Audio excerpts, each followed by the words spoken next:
Chaque jour, ils construisent le Web3 selon leur vision et leurs convictions. Dans Behind the Chain, des builders passionnés vous partagent leurs expériences et leurs conseils pour réussir, vous aussi, dans le Web3. Je suis Romain Milon, j'aide les projets Web3 à recruter et à fidéliser les meilleurs talents du secteur. Pour m'aider à propulser le podcast, pensez à vous abonner et à en parler à 2 personnes autour de vous. Bonne écoute! Avant ce nouvel épisode, je tenais à vous préciser que nous ne donnons pas de conseils en investissement financier dans ce podcast. Je vous rappelle aussi que tout investissement dans les cryptoactifs et les NFT comporte des risques et peut entraîner des pertes en capital. Soyez prudents et faites toujours vos propres recherches. Bonjour à tous, bienvenue dans ce nouvel épisode de Behind the Chain. J'espère que vous êtes en pleine forme. Aujourd'hui, je reçois Alexandre Emonino. Il est DG et cofondateur de Seclens et fondateur de Kofi. Comment tu vas, Alexandre ? Bah écoute, je vais très bien, Romain, et toi? Bah écoute, je suis en pleine forme, je suis très heureux de te recevoir sur le podcast. Et comme tu le sais, on commence tout de suite dans le vif du sujet. Alors, première question, est-ce que tu peux nous présenter le début de ton parcours pro avant la rencontre avec le Web3 ? Ouais, alors moi c'est un petit peu particulier parce que je suis assez jeune, hein, j'ai 22 ans, et en fait j'ai découvert le Web3 avant de rentrer dans la vie pro ou même de faire mes études supérieures. En fait, je suis tombé dedans quand je devais être en seconde. Je suis tombé sur une vidéo de Capet et la baleine qui parlait du minage. Je me suis dit qu'est-ce que c'est que ça, et au fur et à mesure de creuser le sujet, j'ai découvert Bitcoin. J'ai commencé à lire pas mal de bouquins, Mastering Bitcoin, etc. Et ensuite, du coup, on devait être en 2018, quelque chose comme ça, donc l'écosystème était encore assez early. Et du coup, j'ai commencé à traîner dans les conférences, etc.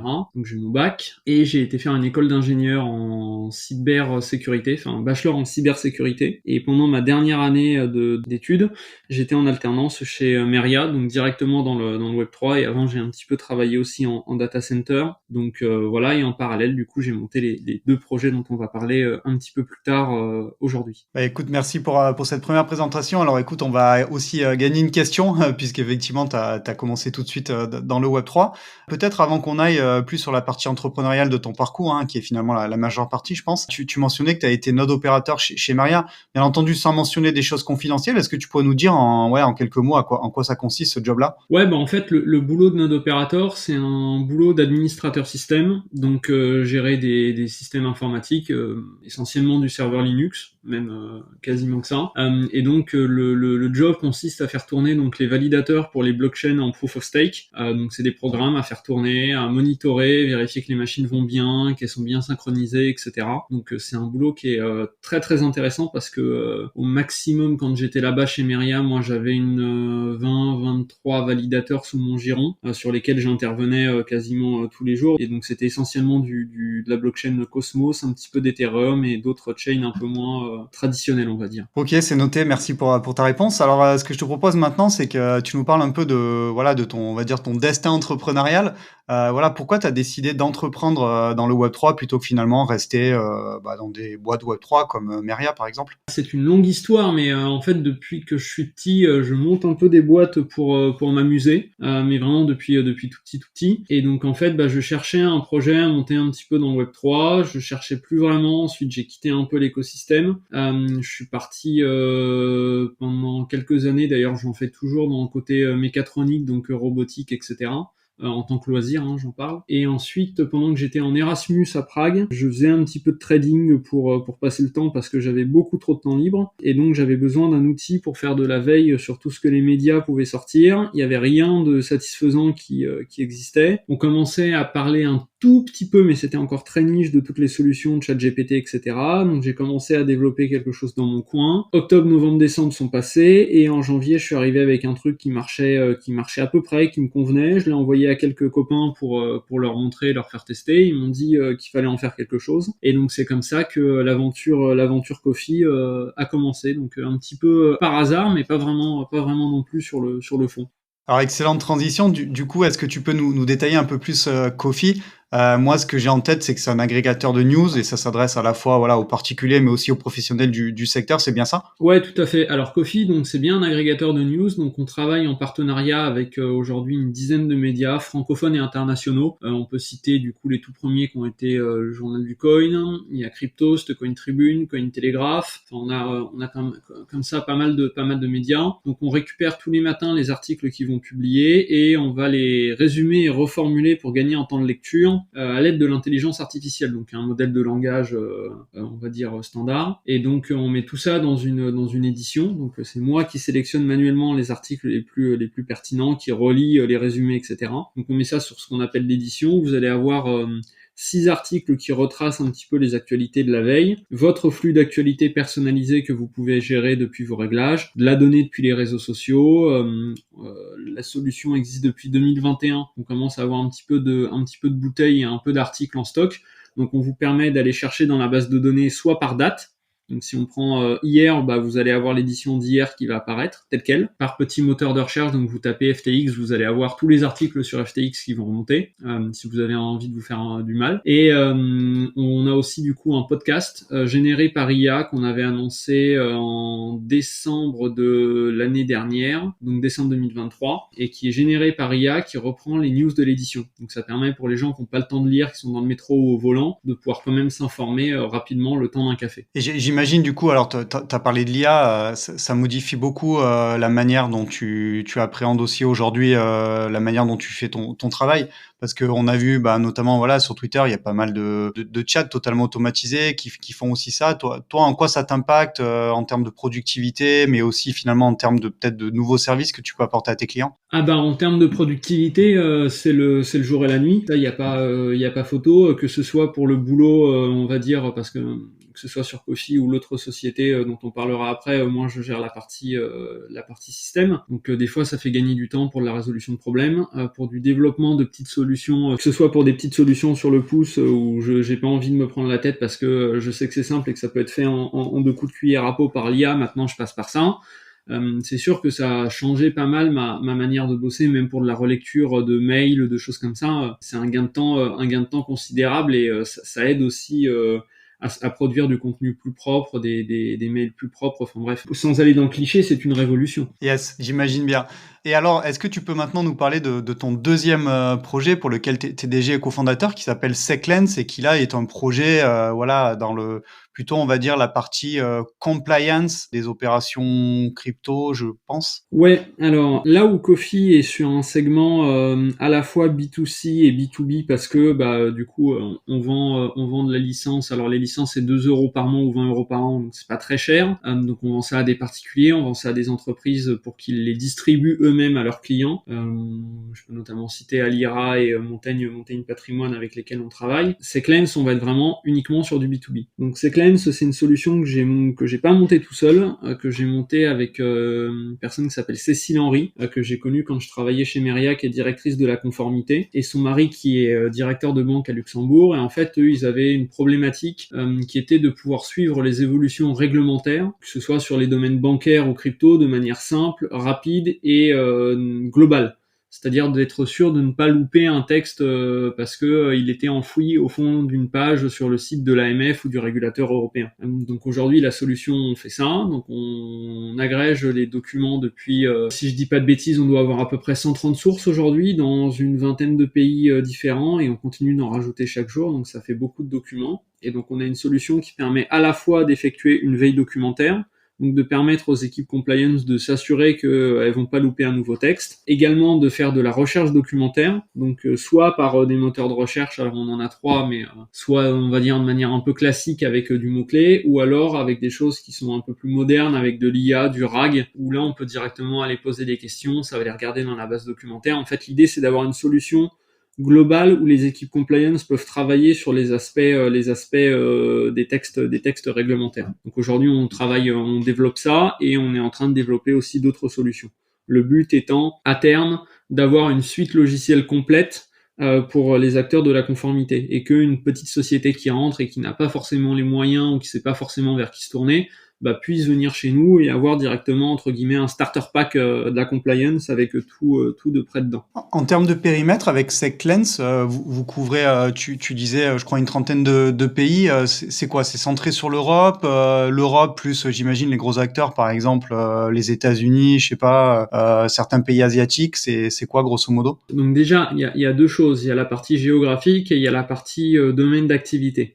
Sur la partie domaine d'activité, on ne se limite pas à l'écosystème crypto, parce que c'est des sociétés qui ont pas forcément du budget à mettre dans des outils compliance, même ceux qui sont requis de par leur activité. Donc on traite pour tout ce qui va être rapport à la finance, donc les banques, les assurances, les intermédiaires financiers, les sociétés crypto, les CGP, les CIF, enfin vraiment toutes les professions qui ont entre guillemets dans leur obligation contractuelle de faire une veille réglementaire. Donc ça c'est pour la partie domaine d'activité. Et pour la partie géographique, donc bien évidemment aujourd'hui on couvre je dirais 60% de l'Europe, et ensuite on va couvrir États-Unis, un petit peu en Asie, et tous les pays où il y a du soleil, du sable chaud et des impôts qui sont relativement bas. Donc, en fait là où il y a de la demande pour la régulation. Mais si demain un client nous dit moi j'ai besoin de la régulation, je dis n'importe quoi, en Mongolie, on peut rajouter les régulateurs mongols en quelques jours. C'est pas forcément très simple, on va se démener, mais on aura rajouté le régulateur pour le client. Ok, ça fait sens. Bah écoute, merci pour ces précisions, et peut-être pour terminer sur tes projets entrepreneuriaux du moment, c'est quoi peut-être les deux trois jalons clés sur les deux projets que tu mènes en ce moment? Alors sur Coffee, ça va être la V4, parce qu'aujourd'hui on est en V3, donc ça va consister en une refonte complète de l'application, du sol au plafond. On a tout recommencé depuis zéro, donc on est en train de terminer tout ça, parce qu'on était sur une stack technique qui était, on va dire, assez ancienne. Donc on a tout remis d'équerre et ça va sortir bientôt. Nouvelle fonctionnalité aussi, notamment une fonctionnalité de tracking de wallet pour que les gens puissent savoir combien ils ont sur leur portefeuille directement depuis l'édition. Donc ça c'est pour Coffee. Et pour SecLens, du coup, pour la partie réglementaire, ça va être l'ajout de nouveaux régulateurs, essentiellement du démarchage aussi commercial, parce que mine de rien, il faut bien faire tourner la boutique, et c'est ce qui est le plus laborieux, parce qu'on traite avec des institutions qui sont quand même assez grosses, qui ont des temps de réaction qui sont assez longs. Il y a toute cette partie-là aussi de suivi qui est aujourd'hui, c'est 50% de mon travail sur SecLens, c'est du commercial. Donc il y a cette partie-là, et ensuite du coup le développement de nouveaux outils. Là on est en train de se pencher sur une problématique, alors je peux pas trop en dire, mais du coup ça a rapport aux transactions crypto, et donc on avance dessus un petit peu en sous-marin. Bah écoute, bon courage en tout cas pour tout ce qui vous attend. J'imagine que Merci. vous vous ennuyez pas. Alors je propose maintenant, pour la dernière partie de l'interview, qu'on aille sur des questions un peu plus personnelles. La première question que je voulais te poser, c'est, voilà, toi qui as déjà une expérience entrepreneuriale assez importante, si tu devais donner un ou deux conseils à un autre entrepreneur Web3 qui est en train de se lancer, qu'est-ce que tu lui dirais? Alors j'aurais deux conseils. Le premier conseil, ce serait de ne pas essayer de faire du fake it until you make it. Ça c'est la première chose. Montez votre solution si vous avez les compétences techniques pour le faire.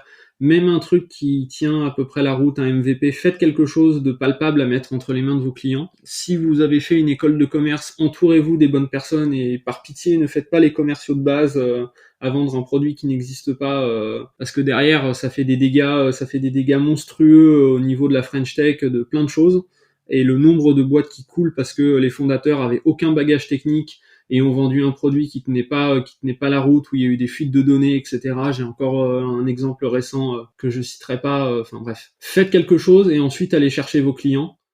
Ça c'est la première chose. Et la deuxième chose, n'entreprenez pas en France. Aujourd'hui, il y a plein de choses qui vont très bien en France, il y a plein de choses qui vont pas bien en France. Côté entrepreneuriat, la pression fiscale aujourd'hui est trop importante. Kofi, on est toujours sur mon auto-entreprise parce que ça coûterait beaucoup trop cher de passer sur une personne morale. SecLens, on a la personne morale en France parce que on a souhaité faire ça comme ça, mais si je devais recréer une société, je le ferais pas en France. Parce que même l'écosystème startup, que ce soit BPI, et en particulier la BPI, aujourd'hui, c'est pas propice à avoir des startups qui sont saines, qui vont innover sur les bons sujets et avec les bons accompagnements. Et il y a plein d'autres pays qui sont ravis d'accueillir des startups qui veulent partir. Je pense à la Suisse, à l'Estonie, l'Italie aussi, ça commence à bien bouger de ce côté-là. et je parle même pas des US et de la partie Asie. Merci beaucoup pour ta franchise. Écoute, c'est une réponse cash, mais écoute, en tout C'est cas, pas voilà. forcément agréable à entendre pour des personnes qui veulent se lancer en France, qui sont en France, etc. Mais malheureusement aujourd'hui il y a une réalité, et la réalité c'est qu'aujourd'hui c'est un enfer, et malheureusement entreprendre aujourd'hui en France et je dirais même réussir en France, c'est suspect. Donc autant aller dans des pays où on sera bien accueilli et où on pourra bosser tranquillement sans avoir l'impression que on a le fisc et l'État qui regardent par-dessus notre épaule, quoi. Yes, bien entendu, je partage tout à fait ce que tu viens de dire. Tu nous partagerais maintenant, voilà, une anecdote ou un fait insolite auquel tu as été confronté dans la crypto. Ça peut être sur un événement ou ailleurs, hein. Voilà, est-ce qu'il y a quelque chose qui t'a particulièrement marqué? Alors si, j'ai une anecdote qui je pense va te faire sourire. Donc j'étais allé à la PBWS à l'époque où c'était encore au Palais Brognard. Donc je faisais le tour des stands, je discutais un peu avec les gens, et je m'étais arrêté sur le stand de Celsius, qui à l'époque était encore vivant. C'était quelques mois avant que tout se pète la figure. Et donc en discutant, voilà, moi bien évidemment j'essaie de leur vendre du coffee. Et le mec me tend une carte où il y avait marqué: si vous déposez 50 euros ou 50 dollars sur Celsius, on vous en rend 150 dans 3 mois. Et à partir de ce moment-là, j'ai mis une bille dans ma tête sur le fait que ça allait se casser la figure incessamment sous peu, et ça a pas loupé, je crois 1 mois et demi après, ou 2 mois, c'était par terre, et ça a donné le scandale qu'on connaît aujourd'hui. Effectivement, ouais, oui, j'imagine que tu avais dû voir un gros warning en entendant de tels rendements, quoi. Effectivement, ouais.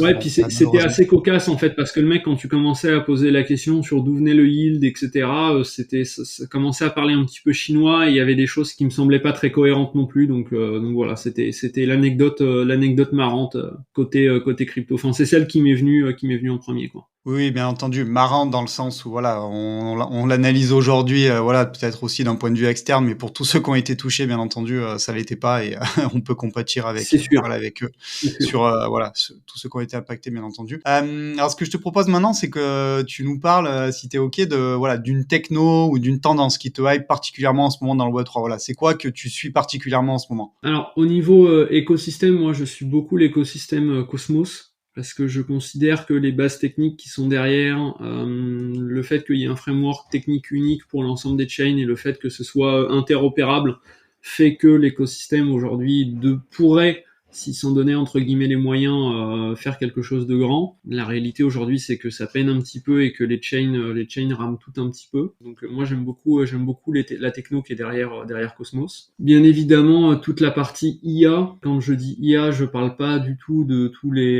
LLM et pseudo experts qu'on peut voir débarquer sur LinkedIn ou Twitter.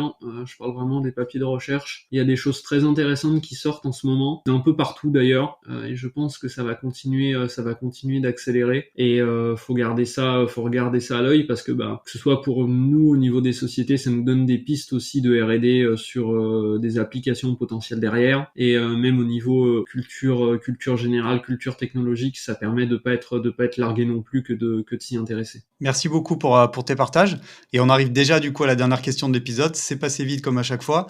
Voilà, si tu avais la possibilité de dessiner ton Web3 idéal dans 10 ans, voilà, feuille blanche, crayon, qu'est-ce que tu dessinerais de beau?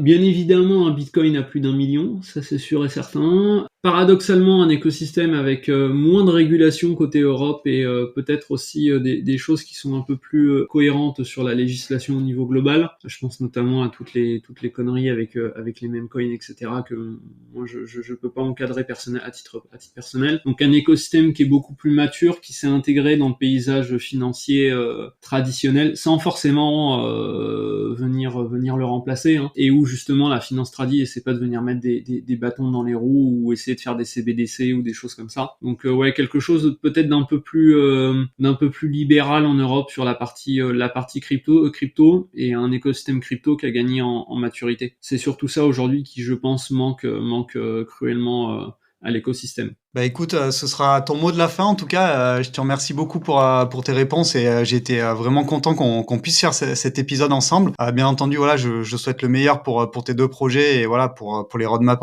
ambitieuses que tu as du coup pour Seclens et puis Kofi. Et bah écoute, je te laisse un tout petit dernier mot de la fin. Voilà, si tu veux passer un message aux auditeurs, profites-en, c'est à toi. Bah, merci beaucoup déjà pour l'invitation. Ça, c'est le premier mot de la fin.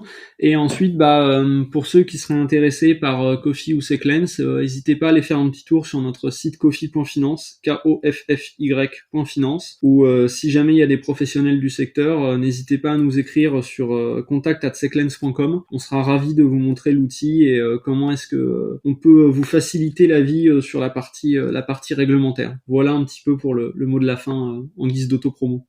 Bien entendu, on mettra tous les liens vers voilà ce que tu as cité dans le descriptif du podcast, voilà pour ceux qui souhaiteraient vous contacter. Écoute, merci encore, bonne chance pour la suite et je te dis à très bientôt Alexandre. Salut. Salut.